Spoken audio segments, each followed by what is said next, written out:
Welcome back to another episode of In Depth. My name is Luke Hardiker, and I'm a surf coach at Ombi.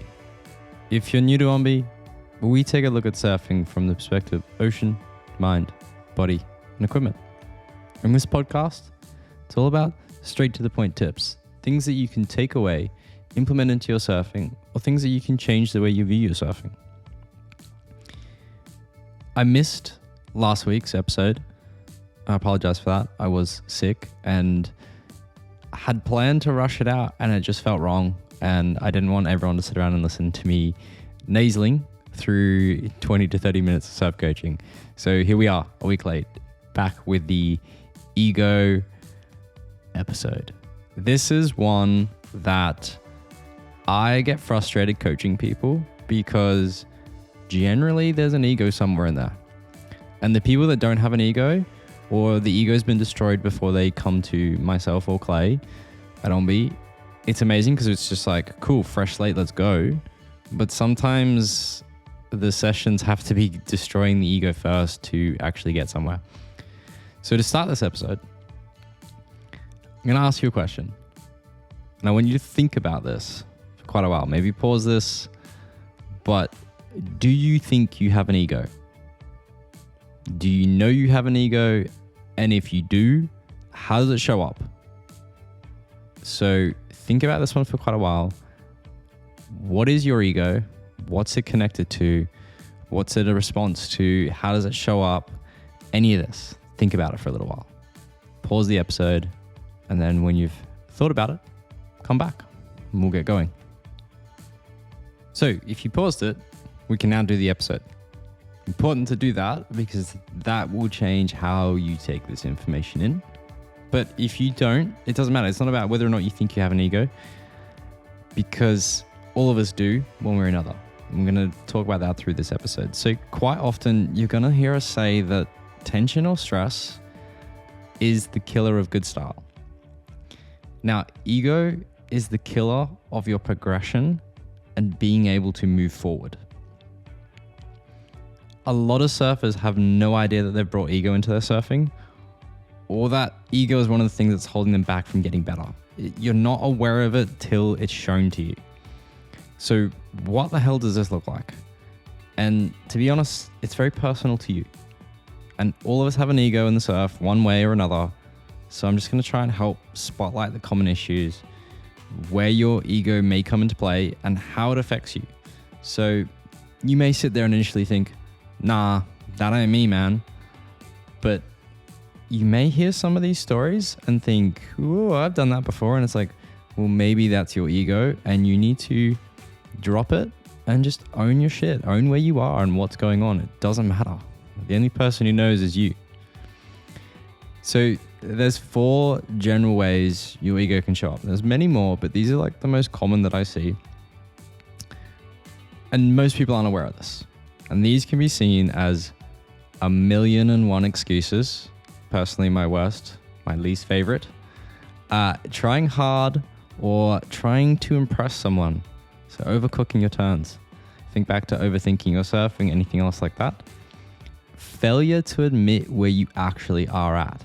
So what kind of surfer you are, where you're at, what you're struggling with, anything along those lines. And the final one is refusal to take on feedback. That one's really, that's going to hold you back for a long time. If you think you know better, but someone else has seen your surfing and is giving you some feedback, doesn't matter who it is. Excuses are the most annoying ego killer or ego sign that we have as a coach. And it's the one thing I want people to stop doing. And to put it into my own perspective, I've also got to not do it with Clay when he's coaching me. That when I'm going through things, I just have to, I know he said something to me and I know it's right and I have to suck that up and just take it on. So the other week, I was coaching someone skating. And when I say coaching, it's a very light term. It was more an impromptu thing that happened. And every single thing they did came with an excuse. I didn't ask or speak half the time. And as soon as something was done, an excuse was made. There was no comment if it was good or if it was bad. Just they did something and an excuse happened. And it happened every single time. And I just sat there thinking, whoa, this person needs to drop the ego. Like, no one's critiquing them but themselves.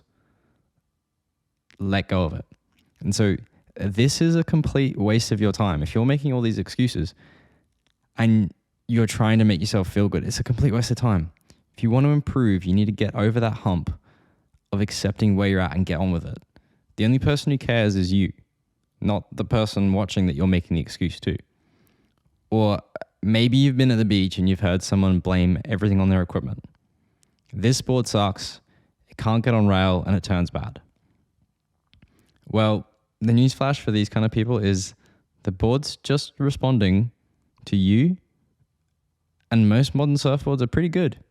Or you're not surfing them to what they were designed to do. So somewhere in there, it's not the board's fault. The only person your excuses are justified by is yourself or someone who makes those same excuses. So think about that. The only person who your excuses are justified by is you or someone else making the exact same excuses. So when people come to me and make these excuses, I'm like, I don't get that. That doesn't make sense to me. So sure, you've just got a fear of the skate park. You've got a fear of looking silly or not doing it right. All those excuses don't really add up. And I'm like, there's a simple fix to it. If you just take the fix, then your surfing will change, or your skating in this term.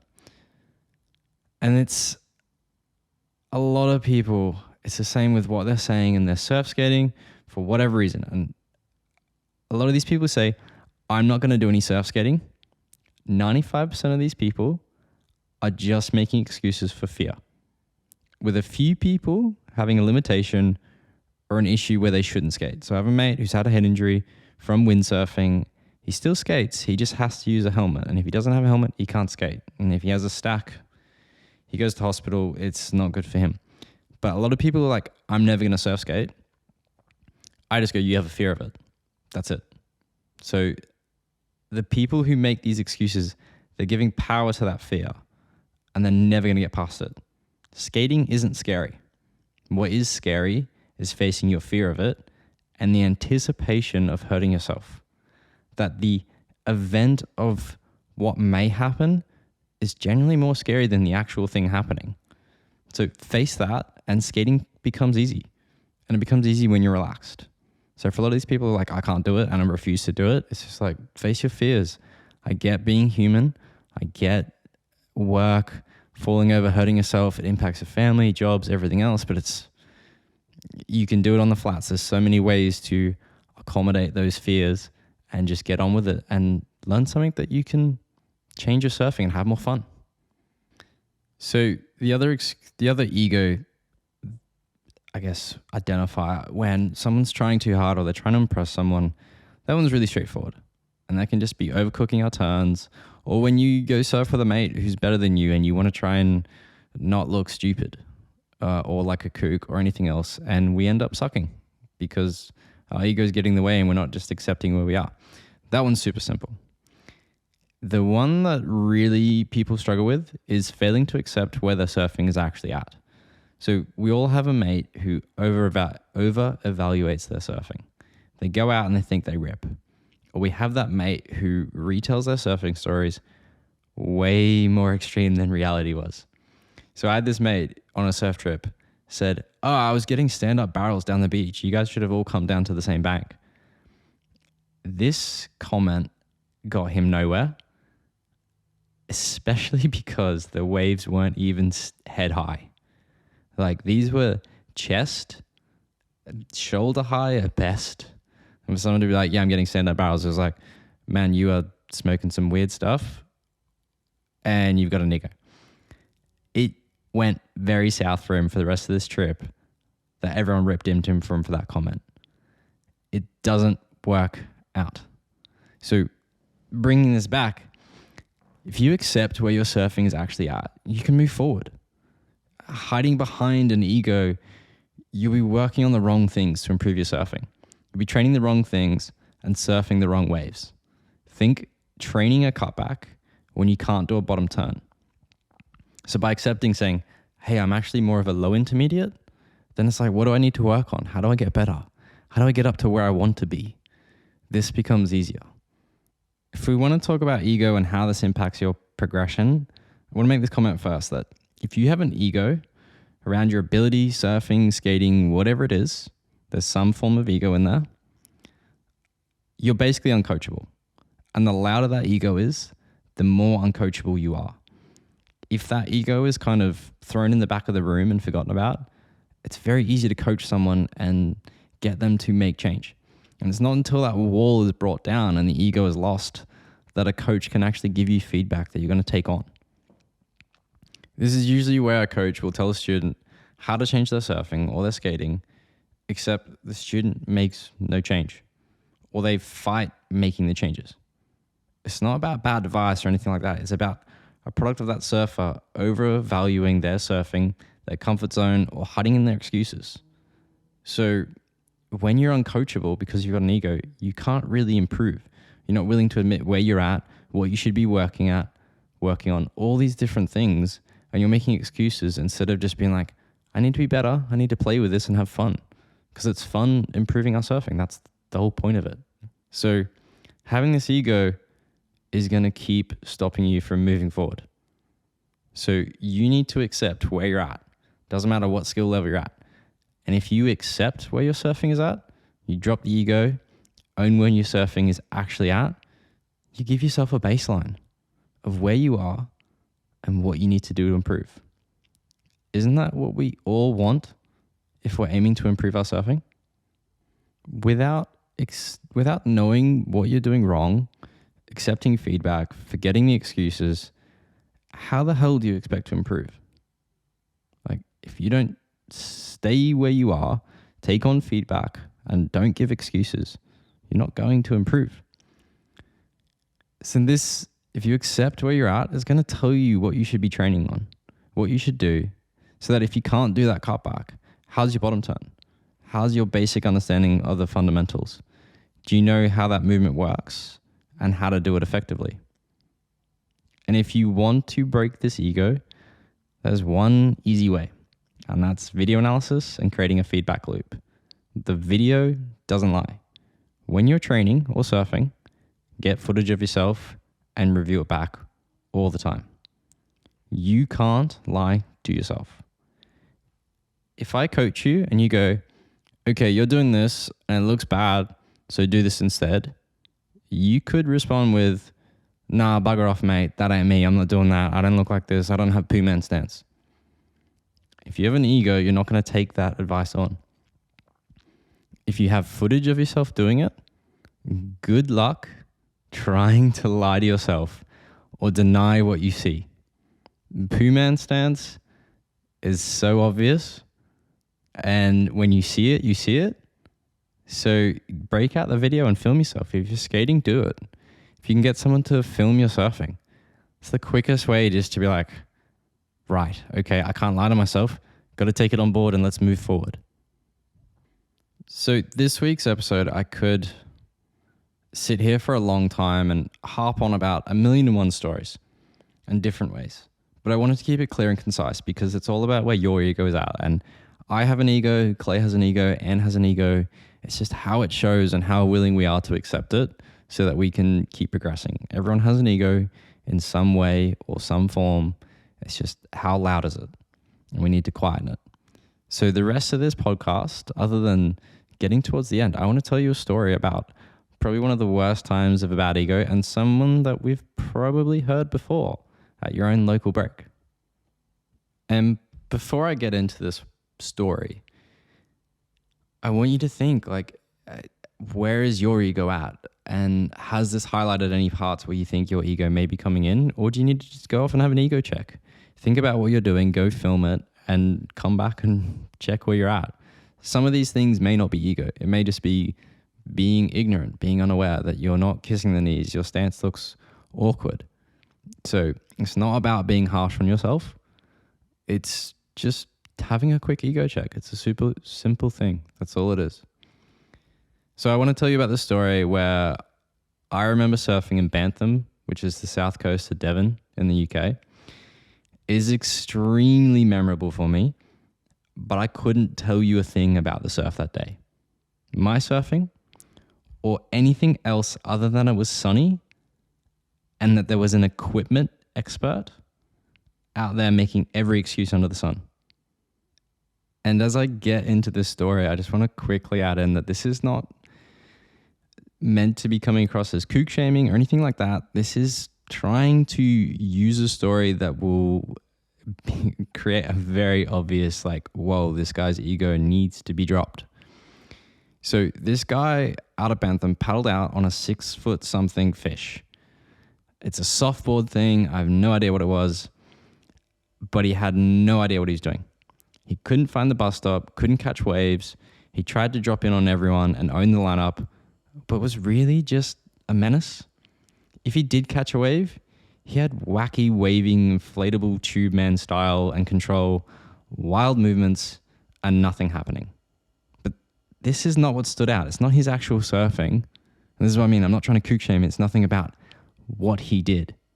Halfway through the surf, he swapped boards with a friend. I didn't notice because it all looked the same. And after the surf in the car park, he was a few spaces over from me, and he was running his mouth over how bad this new board was.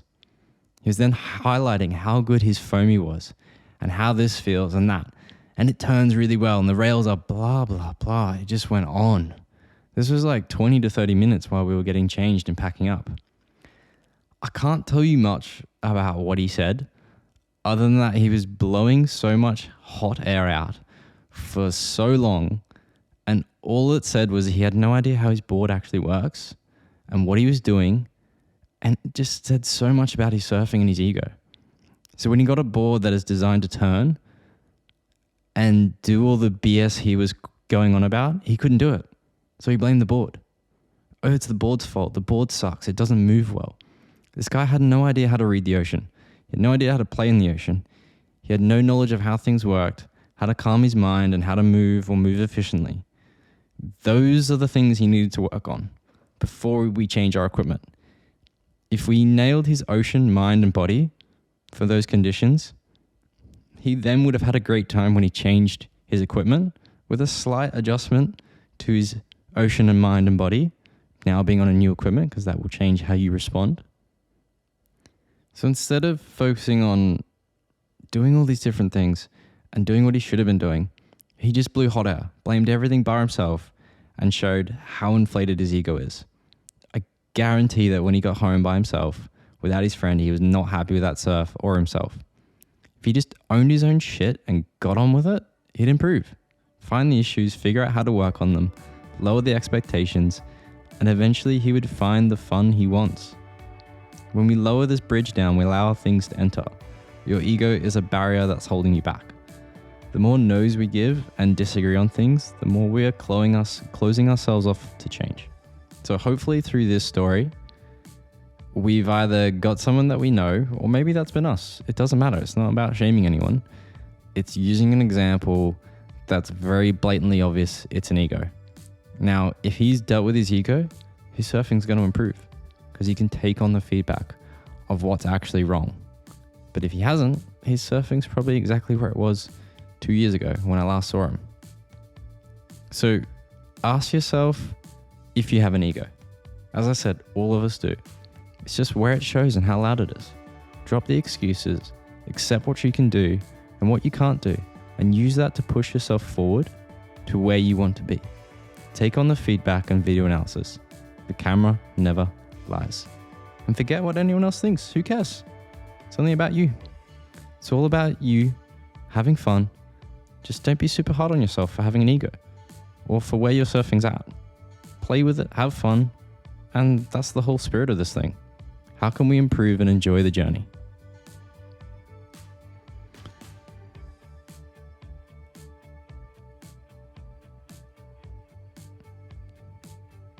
Hopefully this week's episode has given you some stuff to just kind of ask that conversation of where your ego's at.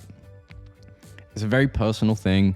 It's hard to, I wanted to do this in a podcast, and it's very hard to do it through a podcast because it's very personal that when someone's in front of me, I can respond instantly to where I'm finding the ego and I can try and kill it. But it's the same thing. Like sometimes people just don't want to take on advice, and you've got to give them time. And if this is you, or you've identified an ego, like I said, just take the time, relax, chill, just slowly work on it. We've all just got to accept where we are and kick through. And if you've been joining these podcasts, it would mean a lot if you either share with a friend or if you just leave a review wherever you're getting them from. If you have any requests for a future episode, just link in the description for show notes for this episode. You'll find how to submit a question. You'll also find the OMBI method, which we will be updating coming sometime soon. We'll be getting a revamped 2.0 version, but if you get onto it now, you'll still have the current version, and you'll also get instantly upgraded to the free new 2.0 version. So that will be coming out. No hard date at this time. That will be coming out hopefully this month in May. When we get more dates, I will announce when you can jump in and get that. It's really exciting. It's kind of the culmination of what Clay and I and the team have been working on for the last 3 months. How we can get people to better understand where they're at, what they need to do, and how they can use OMBI to improve their surfing. And when I say OMBI, I mean ocean, mind, body equipment. I'm not talking about OMBI as in us. I'm talking about using OMBI in the framework to help improve your surfing. But until then, until that comes out, I will announce that through the usual channels and through this podcast. But otherwise, I'll see you next time.